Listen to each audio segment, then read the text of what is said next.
Hi, I'm L.A. Chung, and I'm the editor of Los Altos Patch. Hi, my name is Ann Ernst, and I'm the editor of Cupertino Patch. Hi, I'm Claudia Cruz, editor of Mounatin View Patch, and welcome to Patchcast. Patch is a network of online news and information sites nationwide, but here locally we focus on or we bring to you KMVT viewers news from Cupertino, Los Altos, and Mounatin View. And here are the top news for Mounatin View. At Tuesday, July 10th City Council meeting, the City Council approved its 2030 general plan. This plan had been underway since 2008 to try to create this roadmap, or what I think Councilwoman Mounatin Bryan called the constitution of what will be development for the city for the next 18 years. Part of the things that this general plan was looking at were change areas where there were opportunities for development, both retail, residential, and commercial. And areas included, for example, the San Antonio Shopping Center, El Camino Real, areas like East Wisman, and of course, North Bayshore. North Bayshore became a topic of heated conversation in the last month, in particular in the last week, because some council members, including Mounatin Bryan and Margaret Abikoga, changed their minds about having housing in an area where that is predominantly the city's high-tech sector. But part of the deliberations with that specific change area, 1,100 units of housing that Google hoped to build open to any renters who applied, but with an eye out for hopefully or possibly housing some of its employees who currently commute back and forth from San Francisco or other Bay Area cities. Whether including that 1,100 units of housing could be detrimental to the wildlife in that area.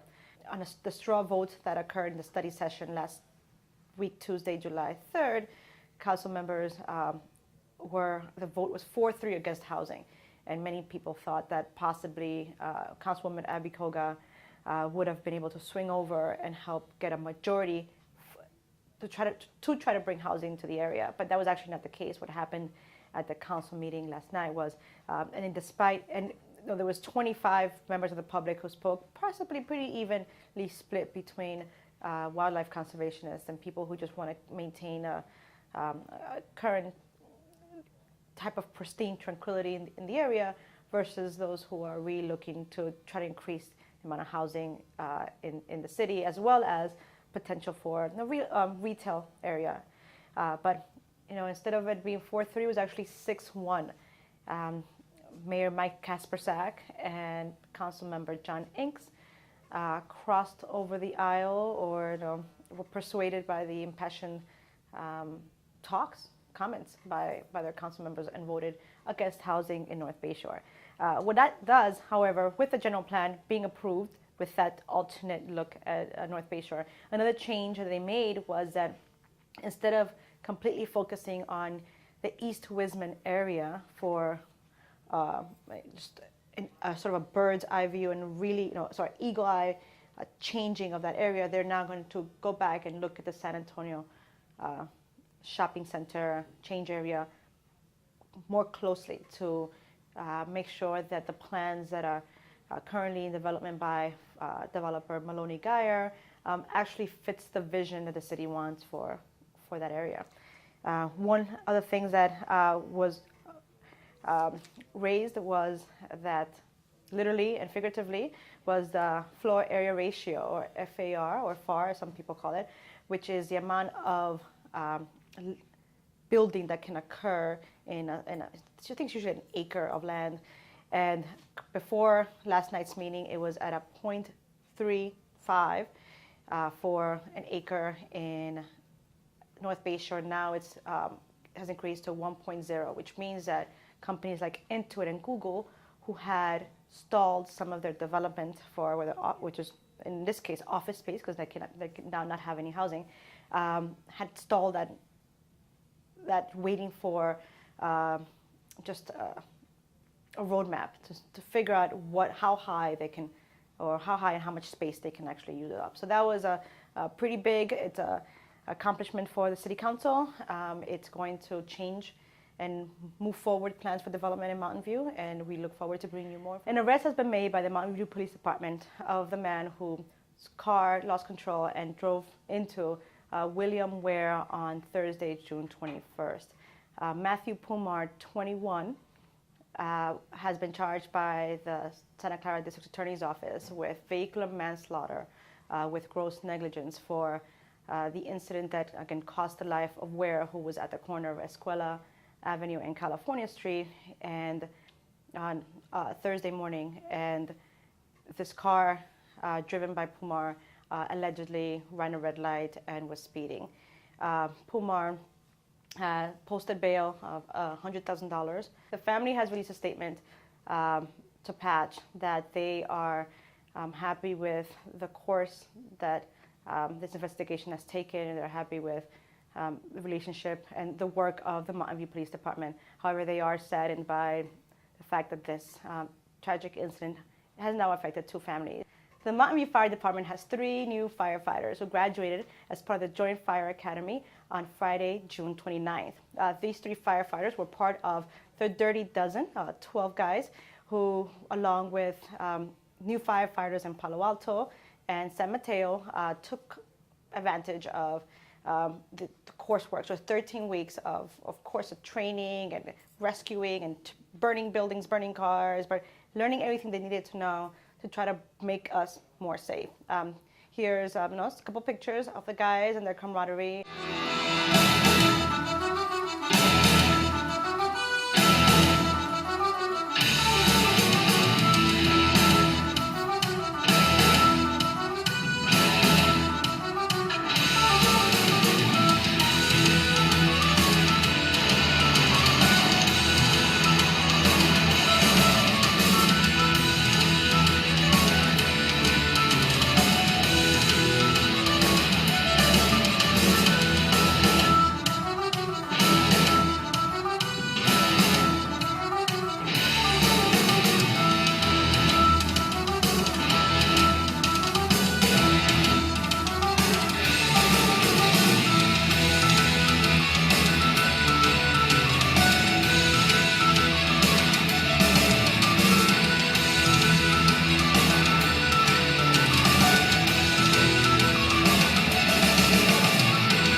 We wish them well in their new jobs. This week starts Thursday Night Live and summer outdoor movies. So Thursday Night Live occurs every other Thursday on Castro Street. So Castro is closed between Evelyn Avenue and Mercy from 5:30 to 8:30 p.m. And it starts Thursday, July 12th. Happens again Thursday, July 26th, August 9th, and August 23rd. And just come out. It's usually great vintage cars, there's food, there's great music. You can bring a lawn chair, you can dance, you can play with puppies. It's a fun time.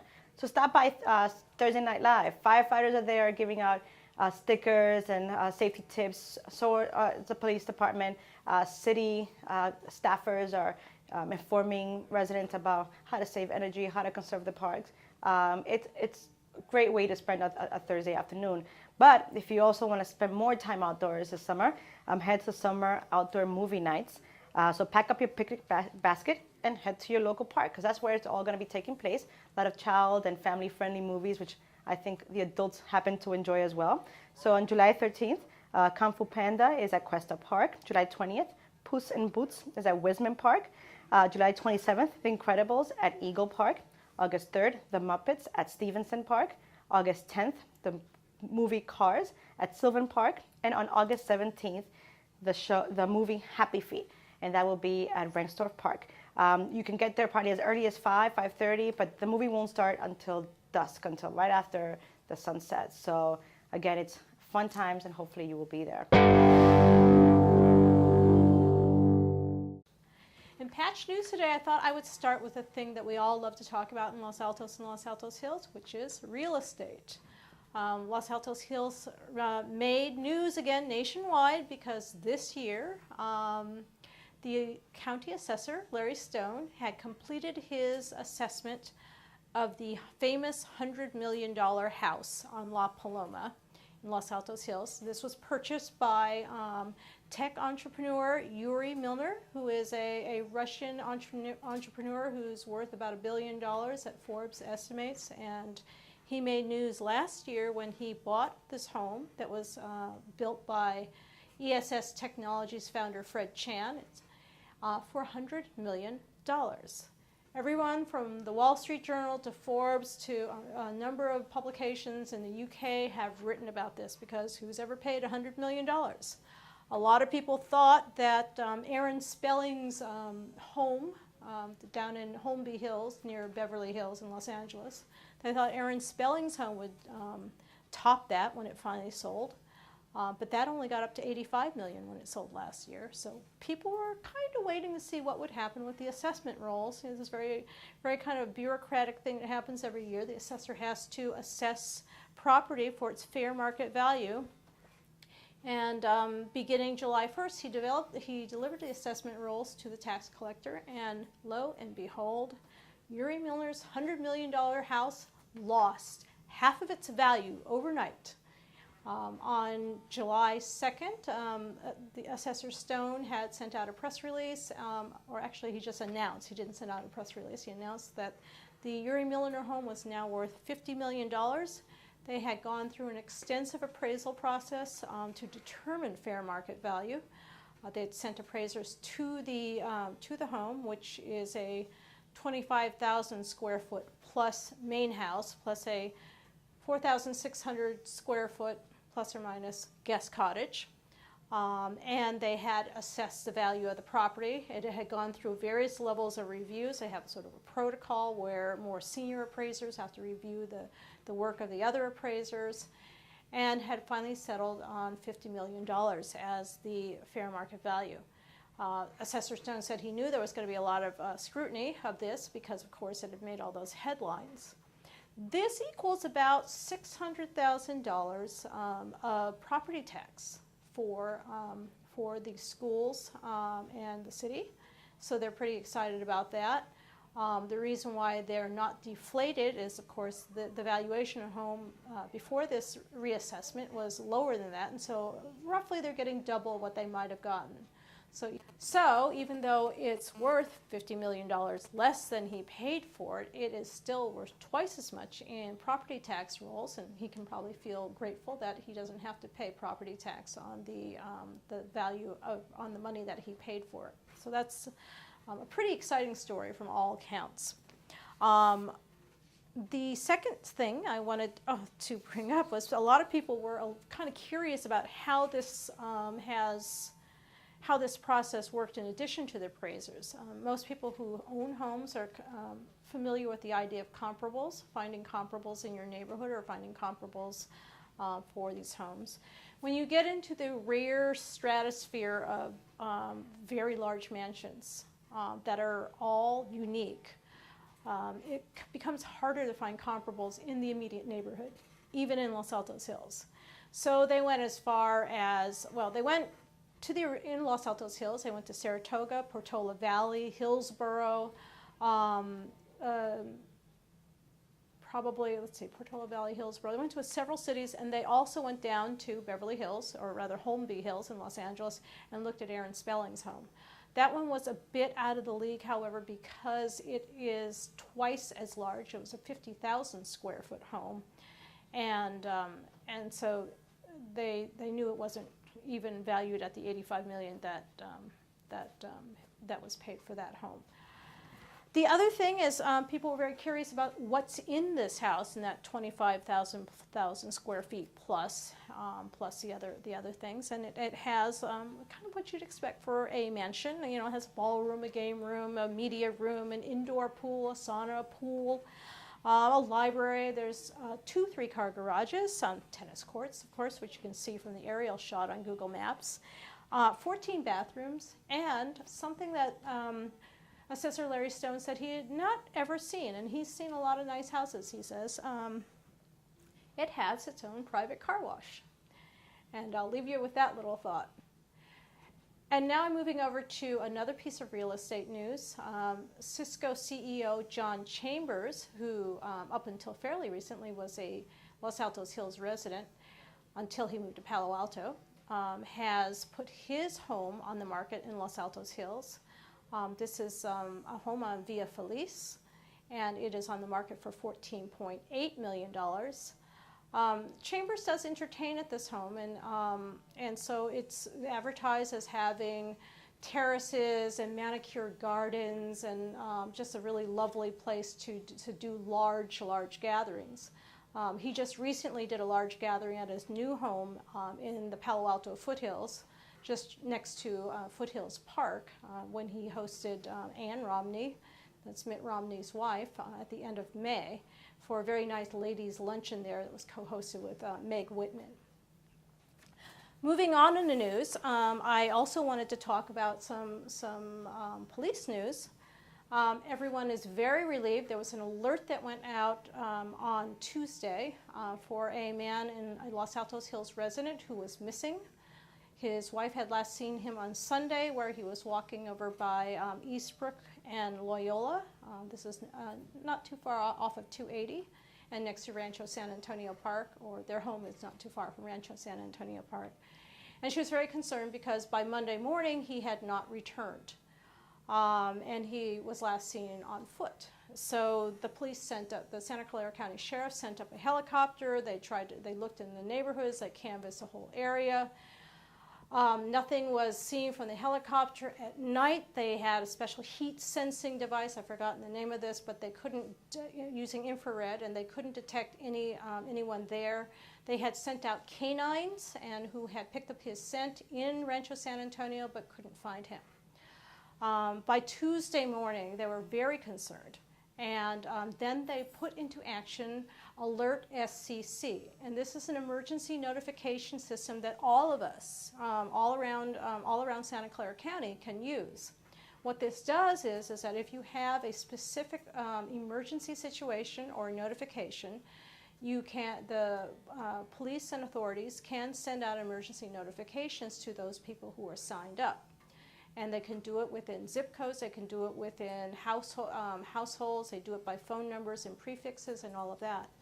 And so within a 5-mile radius, a number of households received this news to be on the lookout for this man who had been missing since Sunday, and they had a very detailed description of him and what he had been wearing. Fortunately, 2 hours after the alert was put out, and I received a lot of emails from residents who had received this alert and said, "Do you know about this? Can you rebroadcast this?" People were very worried because Tuesday was a warm day, and 2 hours after the alert had come out, deputies were talking to the wife, and the husband returned on his own. He was in good medical condition. Looked like he had been taking care of himself okay. He had not brought his cell phone. But he had remembered his wallet, so maybe that's the reason why he looked like he was well taken care of. So all ended, resolved happily. There's no further involvement from the police because it doesn't look like it's a law enforcement matter, and we've gone on our way. Police in Los Altos are also sort of puzzling over who's been doing vandalism in one of the local parks. Shout Park